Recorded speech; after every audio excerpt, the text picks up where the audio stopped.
everybody, I'm Keychain. Today's video is a two-part video. It is a call to arms and bonus Kingdom Raid footage.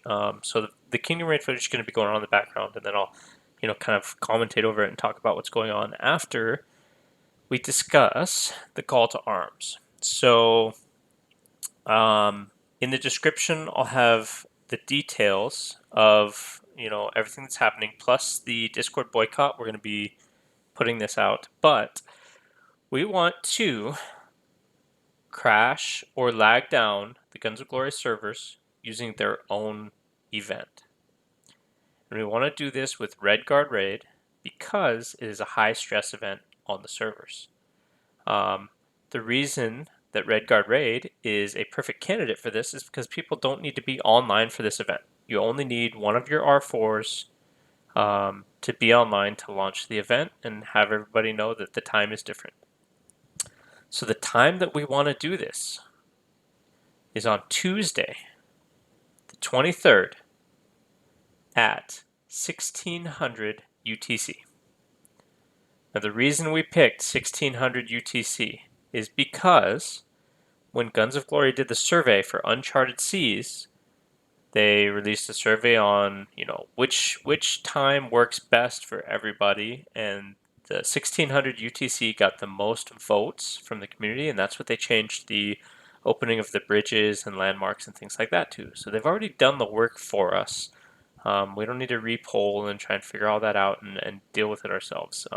It's a good time frame to go with, and yeah, so what we want is, Redguard Raid's like a 2-hour window. So we want to get the majority of people starting at 1600 UTC. But if you're late, as long as you're in the window before 1700 UTC, you're still going to make a difference.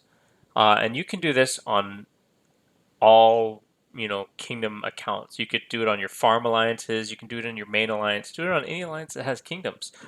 Because it'll launch Redguards, and it creates stress on the servers. So, that's the goal here, to show them that the servers do have a problem, and that there is lag. There are, lots of things that need to be upgraded, and we saw it all during Uncharted Seas, how bad it was when landmarks opened. People couldn't get into the game. There was crashes.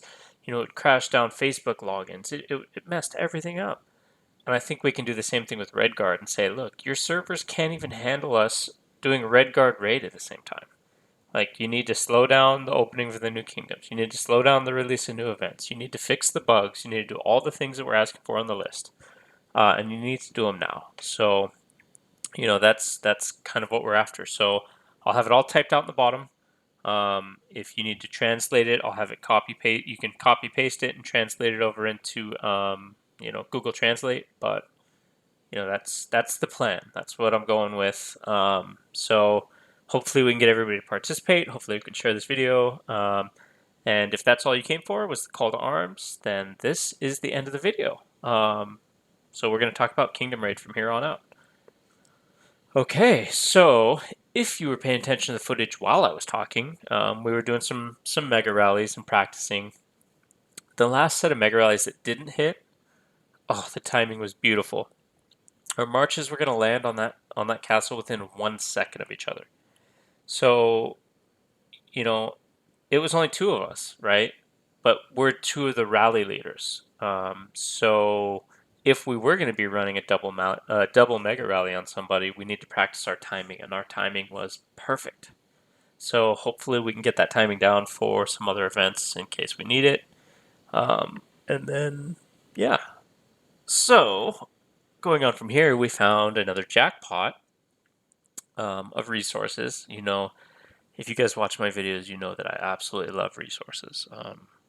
Absolutely love resources. Even if I've got billions of resources, I want more billions of resources. I want to be like these guys that have 300 billion resources on their castle and they can never use them all. I want to hoard resources. I love them. I don't know why. So we found resources here, and we also got to fight and have some fights here with Ice God. So Ice God was sending rain, and he got me there. You see that I sent 4 marches, and I only have one airship, so he snuck a rain in there while I was sending random marches, and got 700k of my troops killed. But then here on out, I decided I'm only going to send the airship march, and we'll see how the fights go from there. So then once we started sending that, the fights were going in my favor. So the castle that he's reigning didn't have as good a stats as he does, so he was losing troops there.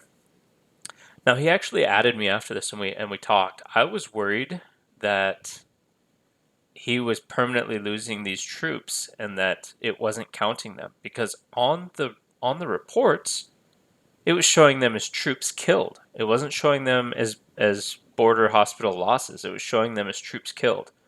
Normally that category is true death, and that's how you account for the 10%. And I was worried that he was losing full marches of 800,000 troops, but it's just a visual glitch. He said that they are indeed in his border hospital and that everything was fine. But I was like, dude, you need to contact customer service like ASAP, because the reports are showing that you're losing these full marches of 800,000 troops. So yeah, I was worried, but he confirmed that they are in the hospital. But that is another bug, a visual glitch, that if you rain somebody, it shows them as troops killed. There was another one right there. It showed that he had 863,000 troops killed rather than going to the battlefield hospital. And it's scary to see a report that says that you lost 860,000 troops, true death, when they should actually be going into the border hospital that they will come back after the event. All right, so from here, other people saw, we're sending the resources and they wanted to come get in on this action, but they didn't have the troop count. Poor Armada didn't have enough troops and stuff to come and start looting with us. So we're going to get him some of these resources anyways.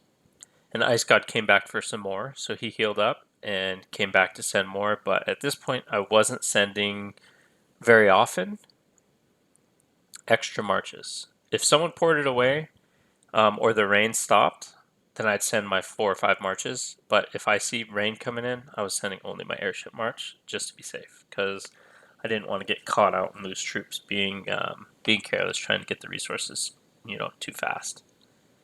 Because Rip Mom was not online, so there was no chance of them bubbling. I'm sure they were trying to get a hold of them to say, "Hey, dude, you're losing your resources," but it is what it is. Now you'll see a few times in here, I didn't edit this out because we are having conversations during this, but we're not in voice, so I had to type. So, we were typing back and forth, and I didn't, my typing was actually pretty good this time around, which is a surprise for me, because I'm like an old grandpa on the phone keyboard. I am a terrible texter. I would rather type. Um, but yeah, we had some fights on here. It was fun. It went in our favor. I would not have fought Ice God, straight up if this was like his stats and we were fighting on like a UAC tower. Then I would have run out of troops so fast. I'm sure that the matchup would have been much different had he not been raining somebody with lower stats. And then they had another person jump in here and try and get some rain, to get some rain in. So he's down to the south a little bit. He'll send a march in a second, and we're going to fight him too. But I think he only sent one. So I don't know if he sent one just to get some points, or if he wanted to see what would happen if he rained, or if he could try and catch me sending marches. Because here I sent my 5 marches. And if you guys don't know what I'm talking about with the airship only in the 5 marches, well, the airship in this game makes a huge, huge, huge difference, right? Because of all of the additional stats and damage and all the things that go with airship gears. So if you can rain somebody, even if they have higher stats, if they send 5 marches and you can get your rain to land in there after their airship march has attacked and is going back to their castle, and before their other baby marches, their non-airship marches land, you can absolutely wreck their troops. If you've ever attacked somebody without an airship, when you have your airship, it doesn't matter if they're, one of the highest stat people in the game, Crispy, Luca, Dark, any of them. If they sent a non-airship march, I would attack it with my airship because the damage difference would make it so that I win that fight. Doesn't matter if they have 20,000 more stats than me. The airship is king in this game. Okay, so we were cleaning up this castle, getting towards the end here.